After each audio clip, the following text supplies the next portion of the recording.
Hello, and welcome to Ag Week 2021. This year, in honor of our 10th anniversary, we are highlighting innovative advancements, ideas, and individuals that have contributed to agriculture over the past 10 years in a series of 5 interviews. While we wish that these speakers could be with us on campus celebrating all that Purdue has to offer, we are thankful for their contributions to this year's Ag Week. So, without further ado, here are our presidential dialogues.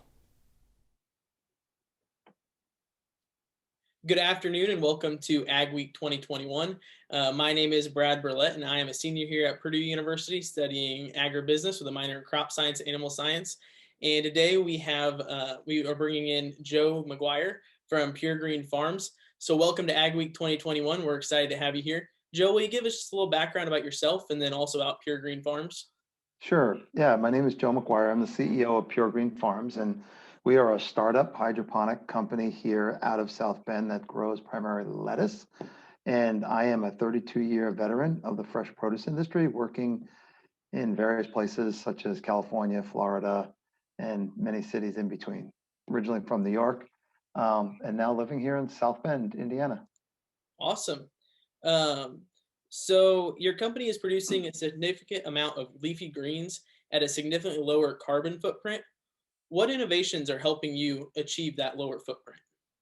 Sure. Yeah. So we grow in a greenhouse, and it's a controlled environment greenhouse. And so that allows us to use a lot less water and have a much smaller carbon footprint relative to what is typically grown in the field, which is the majority of lettuce consumption in America comes from the West Coast, either California or Arizona. They switch back and forth during the year based on the season. And so, yeah, it eliminates trucks from the road, and eliminates the excessive use of water, and it also has a big food safety factor because we don't have nearly as much labor as what they have to do in the field production. Awesome. So growing more food with less resources is a hot topic in agriculture today. What Mhm. steps do you think that producers need to take to move forward with more efficient food production? Yeah, you have to avail yourself of technology, and you've got to take chances, right? There's a lot of risk involved when you make investments like this. We've got a lot of money invested in this project here in Indiana, but we're able to accomplish a lot. We're buying off the shelf technology from Europe, where it's a necessity because they don't have the luxury of having places like California and Florida. But we're able to now, because of all the pressure that's on the West Coast in terms of cost and safety and sustainability, we're able to bring that here to the local residents. And then what's the best part of it all is that you get fresher, better lettuce. And so my advice to companies is to really dive deep and look at the technology that's available, work with universities like Purdue, where a lot of this research is going on, and they're on the cutting edge of what's happening out there in the world to make a better product and do it more efficiently.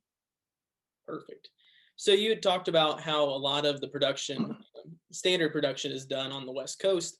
Can you tell us a little bit of the thought process behind producing here in South Bend, Indiana?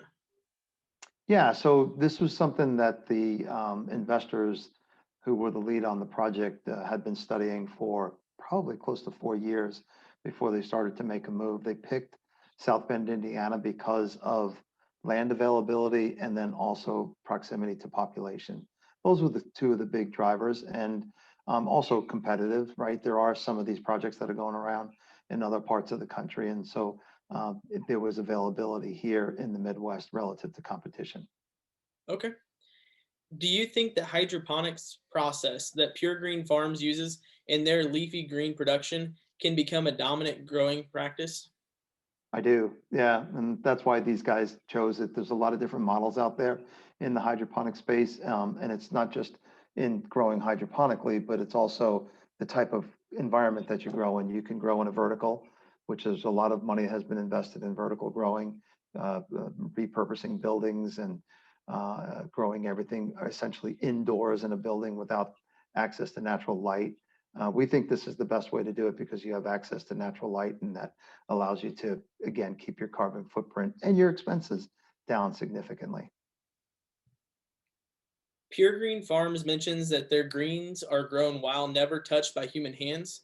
However, conventionally produced fruits and vegetables are highly dependent on hands on labor. Can you describe your automation process and how it fits into sustainable production? Sure. Yeah, so it's automated. Our system is completely automated. It doesn't mean that we are an autonomous greenhouse where you don't need any people and you can essentially sit at the keyboard and computer and run your greenhouse. We do need people, but the core roles that typically are important for raising a crop and harvesting it and getting it into the market are handled automatically through robotics that we have. And so from the sowing of the seeds to the grow product, the grow process, down to harvesting and getting it into the package are all done through automation. What is one of the biggest challenges you guys have seen with the automation and technology that you guys have been using? Yeah, it's very involved. It's very there's a lot of machinery and sensors and alignment that has to take place. So the people that manage our mechanical roles are very important to us because if any one part goes down, you have to replace it quickly to maintain your climate, to maintain your growth cycles, and so on. So those are probably the biggest challenges. We're in the ramp up period right now, and so yeah, we're feeling all the pain, but we know there's light at the end of the tunnel, so we're excited about it. Good. How do you see technologies being integrated into the ag value chain, especially in the production sector, where many processes are still old fashioned? Yeah, it's I see it as just the market's pushing it. You have to do it, and unfortunately, some of the older school philosophies and techniques on doing things just kind of get swept away.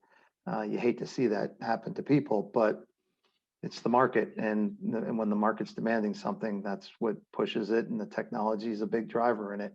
If you would have asked me 5 years ago, Joe, you're going to be in South Bend, Indiana, with 2 million pounds of leaf lettuce a year, I would have called you crazy. And here I am, right? And I've been in this business for a long time, and I'm amazed at the change. Just to give you an idea, when I first got in the business, I worked out in Salinas, California, and it was a really big thing to have wrap lettuce, which is just the head of iceberg with the wrap film over it. And that was part of the strategy in some companies to try to build market share was to just get out there with those machines and the labor and wrap in the field. And I was there when we evolved into doing the value added ready to eat, and whether the market would accept it and there would be adoption, and you could see it now. The majority of lettuce is eaten from ready to eat form, and now we think that we're on the next frontier of innovation. Perfect. So another hot topic in urban farms is the technology you are using replicable in that environment? And if so, what steps need to be taken to make that moment happen at a faster rate?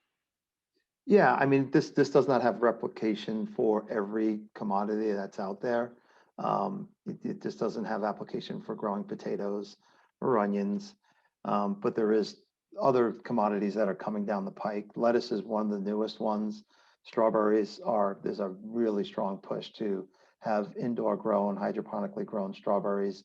I know of a couple of deals that are going up that are, I'm going to call them pretty massive investment that's being made, and they're going to be growing strawberries. And again, it's driven by the market, and the market's asking for a more sustainable product, and more importantly, the market's asking for better strawberries.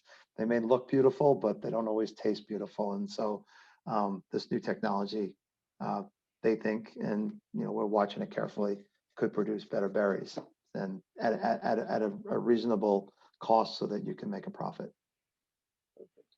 In general, agriculture has advanced significantly over the last 10 years. In your area of expertise, how can you continue to innovate to overcome emerging challenges facing our world? Yeah, and that's what we're doing. And it's just a part of being focused and paying attention to what's happening in the economy, what's happening in the environment, and that's the ethos of the company. And the investors have that same mentality, and so we just have to keep driving it. And that's why we built this, and we hope to build more. And we think there will be a lot more changes that come in packaging, changes that come with seed varieties, so that we get better yield, changes that come with seed varieties so that we get better products. How can we tweak the climate so we can gain more efficiencies and drive our costs down even further and not use valuable brown resources? Do you have any advice for Purdue students as they go out into the workforce here in the next few years? Anything that you found valuable or any just advice for us? Yeah, my advice to the students would be, well, first of all, congratulate them for being involved in agriculture. I've loved this business. Again, I've been doing this for 32 years and mostly on the sales and marketing side. And it's fabulous to have been able to sell products that are good for you. And so I've cherished that. But, my advice is just to really pay attention and network and be focused and think big picture. They use that term to think globally and act locally. And, we like to think that we do that as well. And so there's just so much going on around the world. Pay attention to what's going on and just think about how you can influence and add value. Thank you for your time, Joe, and thank you for being a part of Ag Week 2021. We're excited to be here with you and to have you be a part of it. And happy Ag Week, everybody, and have a good day. Thank you very much. Thank you so much for tuning into our podcast today, and thank you to all of our sponsors for making Ag Week 2021 possible. Make sure to check out other episodes of our podcast posted throughout the week.